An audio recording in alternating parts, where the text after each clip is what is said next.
बीते 24 घंटे में 14 नए मामले आए सामने। उत्तराखंड में सक्रिय मामलों की संख्या 371 तक पहुंची। 15 सितंबर तक सभी को वैक्सीन लगाई जाएगी।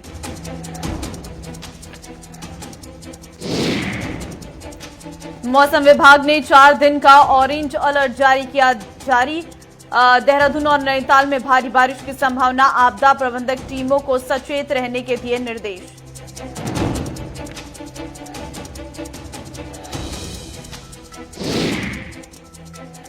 भूस्खलन से राज्य की कई सड़कें हुई बंद। चमोली के नारायण बागड़ में फटा बादल। प्रशासन की टीम ने मौके पर पहुंच लिया स्थिति का जायजा।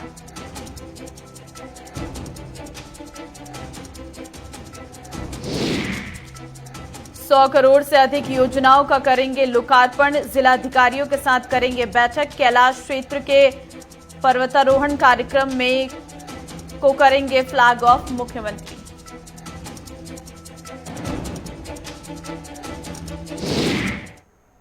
नमस्कार, बहुत स्वागत है आप सभी का। आप देख रहे हैं गुलिस्तान न्यूज। मैं आपके साथ ममता तिवारी। खबरों की शुरुआत करते हैं और सबसे पहले बात करते हैं मुख्यमंत्री के नैनीताल दौरे की। आपको जानकारी दे दें कि आज मुख्यमंत्री योगी आदित्यनाथ, मुख्यमंत्री पुष्कर सिंह धामी नैनीताल का दौरा करने वाले हैं। आपको जानकारी दे दें कि 100 करोड़ से अधिक योजनाओं का करेंगे लोकार्पण। जिलाधिकारियों के साथ बैठक करेंगे। कैलाश क्षेत्र के पर्वतारोहण अभियान को फ्लैग ऑफ भी करेंगे। तो मुख्यमंत्री पुष्कर सिंह धामी लगातार अलग अलग जिलों के दौरे पर हैं। कल जहां वो अल्मोड़ा के दौरे पर थे और कई ऐसी बड़ी योजनाओं की सौगात और विकास कार्यों की जानकारी उन्होंने वहां की जनता को दी, तो आज सीएम धामी नैनीताल के दौरे पर रहने वाले हैं। नैनीताल में भी उनके कई कार्यक्रम हैं। 100 करोड़ से अधिक योजनाएं ऐसी हैं जिनका लोकार्पण आज मुख्यमंत्री करेंगे। जिलाधिकारियों के साथ भी उनकी बैठक रहने वाली है। साथ ही कैलाश क्षेत्र के पर्वतारोहण अभियान को फ्लैग ऑफ भी मुख्यमंत्री की तरफ से किया जाएगा। तो मुख्यमंत्री 2022 विधानसभा चुनाव की रूपरेखा को अमलीजामा पहनाते हुए नजर आ रही हैं। लगातार अलग अलग जिलों का दौरा कर नए नए विकास के क्षेत्र में अलग अलग योजनाओं की शुरुआत मुख्यमंत्री की तरफ से की जा रही है। आज की अगर बात करें 100 करोड़ से अधिक योजनाओं का लोकार्पण वो करेंगे। धनराज गर्ग संवाददाता इस वक्त मेरे साथ जुड़ गए हैं। धनराज, नैनीताल के दौरे पर आज मुख्यमंत्री रहने वाले हैं, क्या कार्यक्रम है? आपको बता दूं कि जिस तरीके से पुष्कर सिंह धामी मुख्यमंत्री उत्तराखंड के हैं, लगातार सतर्क नजर आ रहे हैं। जिस तरीके से उत्तराखंड में 2022 का चुनाव नजदीक आ रहा है, तो कहीं ना कहीं मुख्यमंत्री उसको लेकर एक्शन मोड में नजर आ रहे हैं। तमाम योजनाओं का शिलान्यास करते हुए वो नजर आ रहे हैं। तमाम जिलों का दौरा वो कर रहे हैं। तो आज कहीं ना कहीं नैनीताल का दौरा करने के लिए वो जा रहे हैं और साफ तौर पर देखने में आ रहा है कि बताया जा रहा है कि 100 करोड़ से अधिक की योजनाओं का शिलान्यास भी आज वो वहां से करेंगे। और साथ ही वो जिलाधिकारी से भी मुलाकात करेंगे और जिलाधिकारियों के साथ बैठक करेंगे और उनको दिशा निर्देश देंगे किस तरीके से आगे की रणनीति बनाई जाए कि जिलों में जो समस्याएं हो रही हैं, जिस तरीके की बारिश को देखते हुए कहीं ना कहीं जो पहाड़ी क्षेत्र है, नैनीताल क्षेत्र है या अल्मोड़ा क्षेत्र है, श्रीनगर क्षेत्र है, ऐसे क्षेत्रों में कहीं ना कहीं रास्ते बंद हैं और जिनके खोलने की कवायद के लिए दिशा निर्देश आज वो जिलाधिकारियों को देंगे।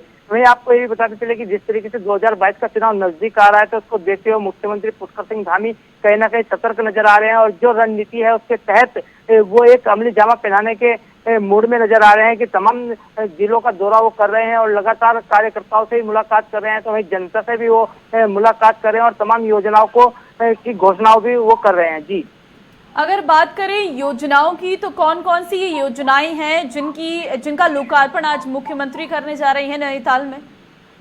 जी बिल्कुल ममता, जिस तरीके से देखा जाए योजनाओं की बात की जाए तो तमाम ऐसी योजनाएं हैं जो विकास के लिए योजनाएं हैं, जैसे पुल की योजनाएं हैं या फिर अन्य कोई योजनाएं हैं, सड़कों की योजनाएं हैं। तमाम पहाड़ी क्षेत्रों की जो समस्याएं हैं उनको दूर करने के लिए तमाम योजनाओं का शिलान्यास आज वो करेंगे। और अब देखने वाली बात ये होगी कि आखिर मुख्यमंत्री किन किन योजनाओं को जनता के सुपुर्द करते हैं और किन किन योजनाओं को आगे वो बढ़ाएंगे और क्या कुछ रहने वाला है। क्योंकि जिस तरीके से मुख्यमंत्री देखा जा रहा है कि बेरोजगारों के लिए तमाम कार्य कर रहे हैं, महिलाओं के लिए तमाम कार्य कर रहे हैं, चाहे वो जनता किसी भी तरह की हो, किसी भी वर्ग का व्यक्ति हो, हर वर्ग के व्यक्ति के लिए वो कार्य कर रहे हैं। जी, जिलाधिकारियों के साथ उनकी बैठक है, क्या प्रमुख मुद्दे रह सकते हैं? जी ममता, बिल्कुल जिस तरीके से आज जिलाधिकारियों के साथ भी उनकी बैठक है, तो कहीं ना कहीं माना जा रहा है कि जो बारिश के चलते रोड बंद है या फिर पहाड़ी क्षेत्रों में जो समस्याएं आ रही हैं, पानी की समस्या है या फिर बिजली की समस्या है, अन्य कई समस्या ऐसी होती हैं पहाड़ों के क्षेत्र की कि जिस तरीके से लोगों को परेशानियों का सामना उठाना पड़ता है। तो कहीं ना कहीं उन योजनाओं को लेकर भी मुख्यमंत्री आज जिलाधिकारी से मुलाकात करेंगे और उनकी बैठक लेंगे और तमाम निर्देश भी उनको जारी करेंगे। जी, बात अगर सीएम के इन दौरों की करें, कल अल्मोड़ा के दौरे पर थे जहां पर कई ऐसी बड़ी सौगातें मुख्यमंत्री ने दी हैं, आज नैनीताल के दौरे पर रहने वाले हैं। मुख्यमंत्री के इन कार्यक्रमों को अगर चुनाव से हम जोड़े तो क्या नजर आ रहा है उनके इन कार्यक्रमों के जरिए? जी बिल्कुल ममता, जिस तरीके से मुख्यमंत्री पुष्कर सिंह धामी लगातार जिलों के दौरे कर रहे हैं, वो श्रीनगर दौरे पे गए हैं, अल्मोड़ा दौरे पे कल वो थे, आज वो नैनीताल दौरे पर हैं। तो कहीं ना कहीं जो योजनाओं का शिलान्यास वो लगातार हर क्षेत्र में कर रहे हैं, तमाम योजनाएं हर क्षेत्र में दे रहे हैं, तमाम पैसा जारी वो कर रहे हैं उस क्षेत्रों के लिए। तो कहीं ना कहीं इसको 2022 के चुनाव से अगर जोड़कर देखा जाए तो कहीं ना कहीं कहा जा सकता है कि बीजेपी एक ठोस रणनीति के तहत जनता को लुभाने का काम कर रही है कि तमाम योजनाएं वो जनता के बीच दे रहे हैं। तो कहीं ना कहीं उससे जरूर 2022 के चुनाव में बीजेपी को फायदा जरूर मिलेगा। जी चलिए, तमाम जानकारी देने के लिए बहुत धन्यवाद धनराज। तो फिलहाल कई ऐसे कार्यक्रम हैं जिनका लोकार्पण मुख्यमंत्री की तरफ से किया जाएगा और अब अलग अलग जिलों के दौरे पर मुख्यमंत्री हैं। तो आज नैनीताल का दौरा है जहां पर 100 करोड़ से अधिक की योजनाओं का लोकार्पण मुख्यमंत्री की तरफ से किया जाएगा। जिलाधिकारियों के साथ बैठक भी वो करने जा रही हैं। जो सड़कें टूटे हुई हैं, रास्ते जो बंद हुए हैं बरसात की वजह से, खासकर नैनीताल पर्यटन के क्षेत्र से के लिहाज से बेहद अहम माना जाता है। ऐसे में वहां पर सड़कें दुरुस्त और जो सुविधाओं की कमी है उसको दुरुस्त करने के लिए मुख्यमंत्री आज जिलाधिकारियों के साथ बैठक कर उस पर चर्चा कर सकते हैं। ऐसे में आने वाले चुनाव भी नजदीक हैं और चुनाव की रणनीति के तहत मुख्यमंत्री के दौरे लगातार जारी हैं। चलिए आगे बढ़ते। उत्तराखंड में कोरोना का कहर भी लगातार जारी है। आपको जानकारी दे दें कि लगातार जो संक्रमण की दर है वो बढ़ी है। ऐसे में बीते 24 घंटे में 14 नए मामले सामने आए हैं। सक्रिय मामलों की संख्या अब तक 371 पहुंच गई है। 15 दिसंबर तक सभी को वैक्सीनेशन करने का ये टारगेट सीएम की तरफ से रखा गया है। तो फिलहाल आपको जानकारी दे दें कि उत्तराखंड में कोरोना की रफ्तार एक बार बढ़ी है क्योंकि संक्रमण के आंकड़ों में इजाफा देखने को मिल रहा है। हालांकि संख्या अभी कम है लेकिन कहीं ना कहीं बीते दिनों के मुकाबले ये संख्या बढ़ी है। ऐसे में अब सरकार को ध्यान देने की जरूरत है। लेकिन उत्तराखंड के कई ऐसे जिले हैं जो पूरी तरीके से वैक्सीनेट हो चुके हैं और उत्तराखंड सरकार ने एक नया आयाम छुआ है। ऐसे में अब देखना ये होगा कि जिस तरीके से संक्रमण की जो दर है वो कम हुई थी, अब आने वाले दिनों में क्या स्थितियां हो सकती हैं। तो फिलहाल 15 दिसंबर तक सभी को वैक्सीनेशन करने का ये टारगेट उत्तराखंड के सीएम ने रखा है और इस टारगेट को छूने के लिए लगातार वो तैयार है।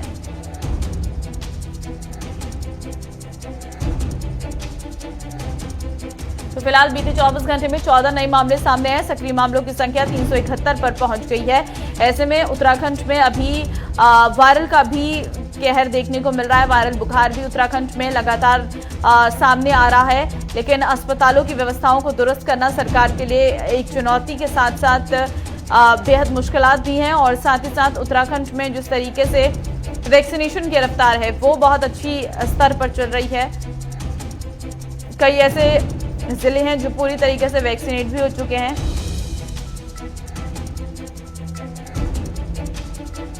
तो अगर इसी तरीके से वैक्सीनेशन चलेगा तो कहीं ना कहीं उत्तराखंड पूरी तरीके से कोरोना मुक्त हो जाएगा और उत्तराखंड सरकार के लिए एक बड़ी उपलब्धि होगी। फिलहाल पुष्कर सिंह धामी की तरफ से कहा गया है कि 15 दिसंबर तक सभी को वैक्सीनेशन किया जाएगा। एक लक्ष्य सरकार की ओर से निर्धारित किया गया है कि 15 दिसंबर वो तारीख होगी जिस दिन वैक्सीनेशन पूरी तरीके से हो जाएगा।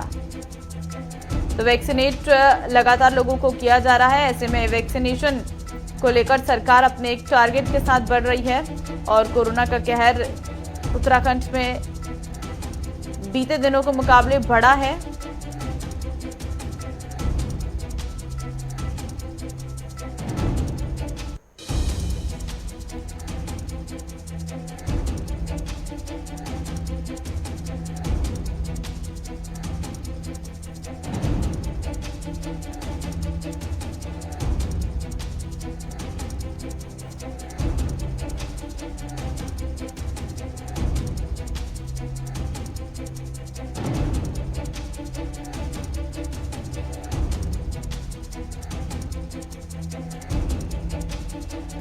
विशाखा इस वक्त संवाददाता मेरे साथ सीधे जुड़ चुकी हैं। विशाखा, संक्रमण की दर में इजाफा देखने को मिल रहा है, कोरोना का क्या अपडेट है उत्तराखंड से?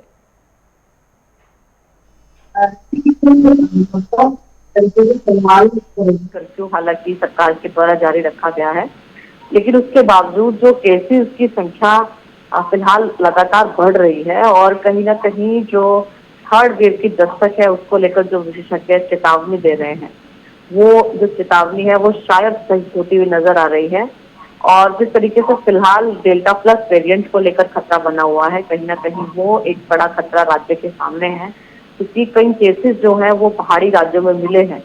हालांकि अगर हम बात करें सरकार के कदमों की, तो वैक्सीनेशन की प्रक्रिया बहुत स्पीड से राज्य में करी जा रही है और टिहरी जो जिला है वो पूरी तरीके से फिलहाल वैक्सीनेट हो चुका है और 100% उसमें वैक्सीनेशन हो चुका है और कोरोना मुक्त पूरी तरीके से वह हो गया है।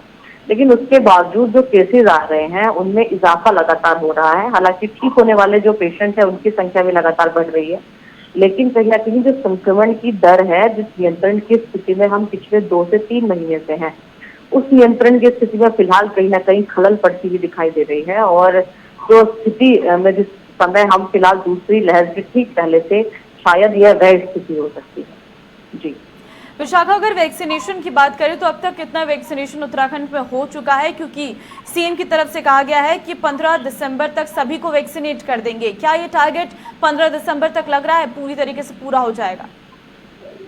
जी बिल्कुल ममता, देखिए अभी जो अगर हम जनसंख्या की दृष्टि से बात करते हैं उत्तराखंड में, तो लगभग 1 करोड़ से ऊपर की जो जनसंख्या कही जाती है उत्तराखंड की, और जिसमें से अभी जो सरकारी आंकड़े हैं जो यह गवाही देते हैं कि कितने लोगों का वैक्सीनेशन हुआ है, वो लगभग 80 से 85 लाख लोगों का वैक्सीनेट हो चुका है। उसमें केवल सेकेंड डोज शामिल नहीं है, उसमें फर्स्ट डोज भी शामिल है। तो देखिए जिस तरीके से अभी 30 से 40 या 50 लाख का जो आंकड़ा है वो अभी सितंबर से लेकर दिसंबर माह तक जो है वो पूरा करना है। अब मुख्यमंत्री के द्वारा डेडलाइन रखी गई है और लगता भी है कि शायद इस स्पीड से, जिस गति से वैक्सीनेशन चल रहा है राज्य में, हो सकता है कि पूरा कंप्लीट तो नहीं, लेकिन कुछ हद तक जो 100% वैक्सीनेशन कहिए, 70 से 75% वैक्सीनेशन कहिए लोगों में, वो किया जा सकता है दिसंबर तक। क्योंकि सरकार यह चाहती है कि आने वाले चुनाव में विपक्ष को वैक्सीनेशन का जो एजेंडा है वो ना बनाने दिया जाए और इस मुद्दे पर कम से कम बचा जाए, पूरी तरीके से राज्य को वैक्सीनेट कर यह मुद्दा सत्ता पक्ष अपने फेवर में बुलाए। विशाखा, अगर बात करें उन दूर दराज गाँव की जहां पर रास्ते टूटे हुए हैं, इस बरसात के मौसम में लोग आवाजाही नहीं कर पा रहे हैं, ऐसे में वहां पर भी वैक्सीनेशन करवाना सरकार के लिए चुनौती जरूर है, लेकिन क्या लग रहा है वहां तक वैक्सीन पहुंच रही है? कोई स्वास्थ्यकर्मी पहुंचकर लोगों को जानकारी दे रही है? जी बिल्कुल, हम तो देखिए जब शुरू में वैक्सीनेशन की प्रक्रिया शुरू हुई तो कहीं ना कहीं यह एक चुनौती लगती थी और मैदानी क्षेत्रों में भी यह बात सोची जाती थी कि किस तरीके से पहाड़ी जिलों में वैक्सीनेशन किया जाएगा, क्योंकि कहीं ना कहीं ऐसे भी बहुत सारे दूर दराज के इलाके हो सकते हैं, जो गांव के इलाके हैं पहाड़ी, वो हो सकते हैं जहां पर एक सामुदायिक केंद्र की जो व्यवस्था है वो भी नहीं है। ऐसे में वैक्सीन को रखा कहाँ पर जाएगा, किस तरीके से वैक्सीन की जो डोज है वो दी जाएगी, किस तरीके से वहाँ प्रॉपर डॉक्टर्स उपलब्ध हो पाएंगे, किस तरीके से सेंटर लगाए जाएंगे। लेकिन यह बात, यह जो परेशानी थी, वो सरकार ने कहीं ना कहीं उस पर एक बड़ा जो काम है, बड़े कदम है वो उठाए हैं और पहाड़ी जिलों में जो वैक्सीनेशन की प्रक्रिया है वो मैदानी जिलों से कहीं ज्यादा बेहतर चल रही है। और जिस तरीके से आप कह रही हैं कि आवाजाही पूरी तरीके से फिलहाल ठप है, बंद है और तमाम भारी बारिश के चलते फिलहाल जो तमाम जो दैनिक कार्य है पहाड़ी जिलों तक, जो दैनिक सुविधाएं हैं वो नहीं पहुंच पा रही है। उसके बावजूद जाहिर तौर पर जो वैक्सीनेशन की स्पीड है वो जरूर प्रभावित होगी मौसम के चलते, लेकिन जो स्पीड फिलहाल पहाड़ी जिलों में है वह जो अनुमान था उससे कई गुना ज्यादा अच्छी है और अनुमान है कि पहाड़ी जिलों का जो रफ्तार बढ़ी है तो कहीं ना कहीं सरकार का ये टारगेट पूरी तरीके से सटीक साबित होगा। विशाखा, तमाम जानकारी के लिए बहुत धन्यवाद। आगे बढ़ते हैं, बात करते हैं उत्तराखंड में बारिश के कहर की। लगातार मौसम में परिवर्तन देखने को मिल रहा है, ऐसे में उत्तराखंड के कई ऐसे जिले हैं जो पूरी तरीके से प्रभावित हुए हैं। आपको जानकारी दे दें कि देवभूमि में बारिश का कहर इस वक्त लगातार जारी है और इस बारिश के चलते 4 दिन का ऑरेंज अलर्ट मौसम विभाग की तरफ से जारी किया गया है। आपको ये भी बता दें कि देहरादून और नैनीताल में भारी बारिश की संभावना जताई गई है। साथ ही ये भी अपडेट सामने आ रहा है कि आपदा प्रबंधक टीमों को सचेत रहने के निर्देश दे दिए गए हैं। तो फिलहाल टीमें तैनात कर दी गई हैं और स्थिति से निपटने के लिए पूरी तैयारी सरकार की ओर से की गई है। ऐसे में अब देखना ये होगा कि जो भारी बारिश के बाद बादल फटने या फिर अन्य जो घटनाएं सामने आती हैं उसमें किस हद तक सरकार तैयारियां कर रही है, क्योंकि देहरादून नैनीताल में भारी बारिश की संभावना जताई गई है और अब तक कई ऐसे रास्ते हैं जो पहले से ही बंद पड़े हुए हैं, क्योंकि पहाड़ों से मलबा आने से कई रास्ते पूरी तरीके से बाधित हैं और देवभूमि में लंबे समय से बारिश हो रही है। मौसम विभाग ने 4 दिन का ऑरेंज अलर्ट भी जारी किया है। संचित संवाददाता इस वक्त मेरे साथ जुड़ चुके हैं।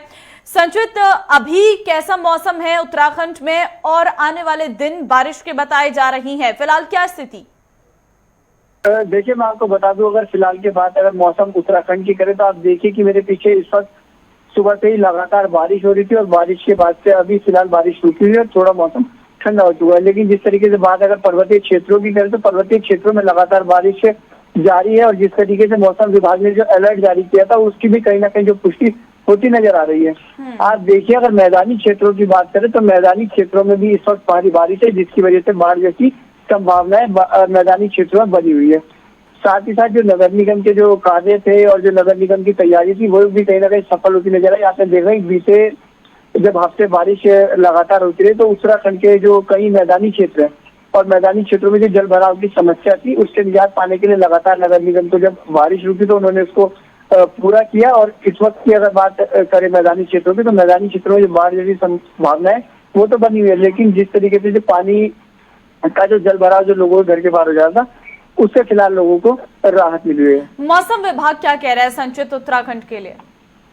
देखिए, मौसम विभाग की बात करें तो मौसम विभाग ने जो अलर्ट जारी किया है उसको लेकर के आप देखिए कि लगातार जो पहाड़ी क्षेत्र है, पहाड़ी क्षेत्रों में सबसे पहले मौसम विभाग ने जो अलर्ट जारी किया था उन्होंने अपील की थी लोगों से कि जो पहाड़ी क्षेत्र है वहां पर जाने से बचे। साथ ही साथ जिस तरीके से भूस्खलन की समस्या पहाड़ी क्षेत्रों में लगातार बनी रहती है, पहाड़ी क्षेत्रों में जो हमेशा से जब बरसात का मौसम शुरू होता है तो उसके बाद से ही जो भूस्खलन की एक समस्या पहाड़ी क्षेत्रों में बनी रहती है उसको लेकर के सबसे पहले लोगों को सुरक्षित स्थानों पर पहुंचाने के लिए कहा गया। और इसको लेकर के जो प्रशासन है, प्रशासन ने भी लगातार इसकी तैयारी की और जहाँ पर भी संभावनाएं थी, जहाँ पर बिजली गिरने की संभावनाएं थी, जहाँ पर जल भराव या पहाड़ टूटने की संभावनाएं थी या जो मकान गिरासू टाइप के थे उनको लेकर के वहां से जो लोगों को सबसे पहले सुरक्षित स्थानों पर पहुंचाया गया और साथ ही साथ उनका जो राशन का इंतजाम, उनका खाने का इंतजाम। चलिए, रोकूंगी आपको इस बीच एक और जानकारी। उत्तराखंड में भारी बारिश से जनजीवन प्रभावित हुआ है।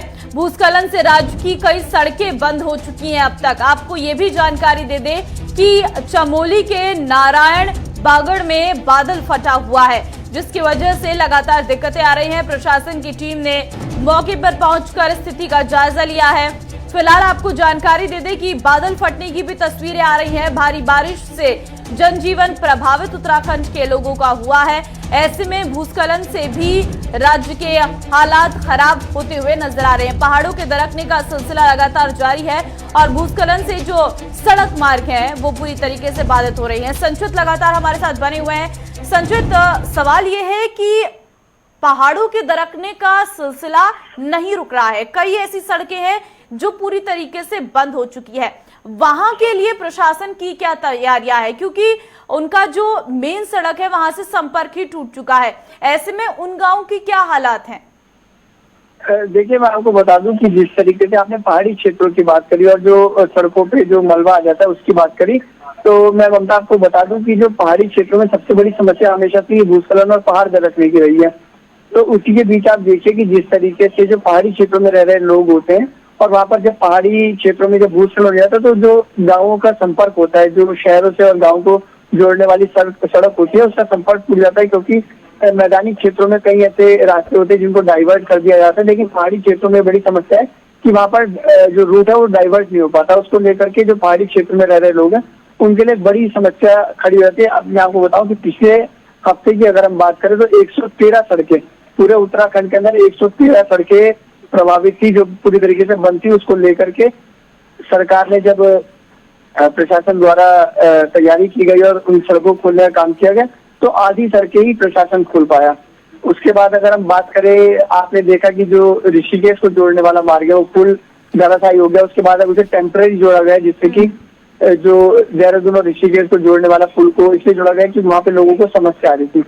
साथ ही साथ पहाड़ी क्षेत्रों में अगर भूस्खलन जैसी समस्या के बाद जब रोड बंद हो जाती है तो वहाँ पे लोगों को काफी मशक्कत का जाम लग जाता है, और इतना जाम के साथ जो लोगों को रुकने की संभावना होती है वो भी खत्म होती नजर आती है। साथ ही साथ जो जाम के साथ जो दिक्कत आती है कि लोगों को किसी और रास्ते से डाइवर्ट नहीं करा जाता, और साथ ही साथ एक संभावना होती है कि किसी के ऊपर कोई जान मान की हानि ना हो जाए, क्योंकि रोड इस तरीके से पहाड़ों में ब्लॉक हो जाती है कि लोग सड़क पार नहीं कर पाते।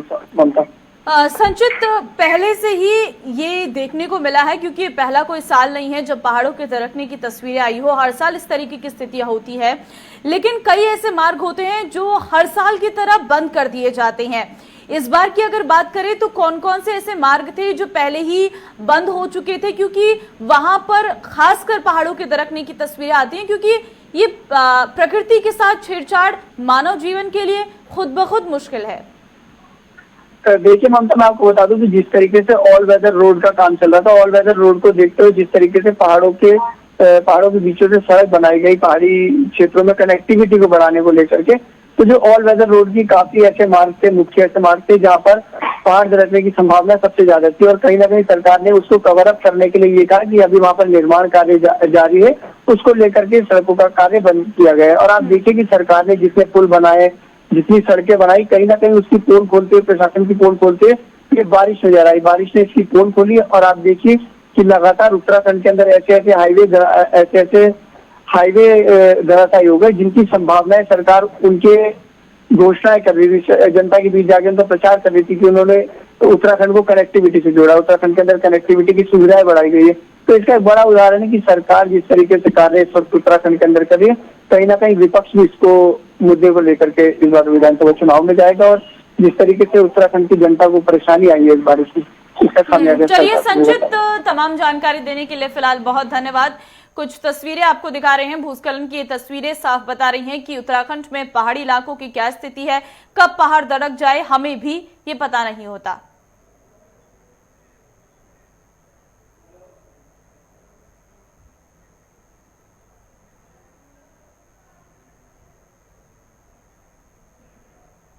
तो सूर्य नमस्कार को जिस तरीके से और योग को जिस तरीके से प्रधानमंत्री नरेंद्र मोदी लगातार बढ़ावा देते हैं, आज मुख्यमंत्री पुष्कर सिंह धामी की तरफ से भी सीधे तौर पर उत्तराखंड की जनता को योग से रूबरू करवाया गया।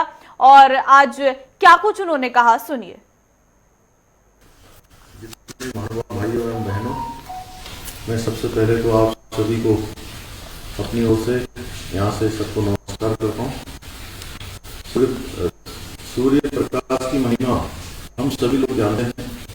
शास्त्रों के अनुसार सूर्य देव की उपासना करने से व्यक्ति का शरीर निरोगी और शांति का वास बना रहता है। और सूर्य नमस्कार एक ऐसा योग है, ऐसा इस प्रकार का वो है कि जो व्यायाम है, योग है, सब सूर्य नमस्कार से सभी उसमें नहीं रहते हैं। सूर्य नमस्कार अभ्यास से विभिन्न आसनों से मन, मणि चक्र से आत्मा से सबल होते हैं। सूर्य के न होने की हम कल्पना नहीं कर सकते। सूर्य नमस्कार सूर्य के प्रति समान व आभार प्रकट करने प्राचीन है, जो कि पृथ्वी जीवन के सभी रूपों से होते हैं। आप सभी योगियों के बीच योग की बात करना तो ऐसा ही है जैसा अभी सूर्य के समान है। मैं आप सबके समक्ष रखना चाहूंगा, योग करने का मकसद आत्मज्ञान की प्राप्ति, प्रकार की शारीरिक परेशानियों को दूर करना है। योग उनसे क्षमता को बढ़ाकर आत्मज्ञान की प्राप्ति करवाता है। योग करने से तो आती है, साथ ही हमारा शरीर स्वस्थ और तंदुरुस्ती रहता है। शरीर, मन, आत्मा को नियंत्रित करने में योग का महत्वपूर्ण योगदान है। शरीर और मन को शांत करने के लिए शारीरिक और अनुशासन का पालन होता है।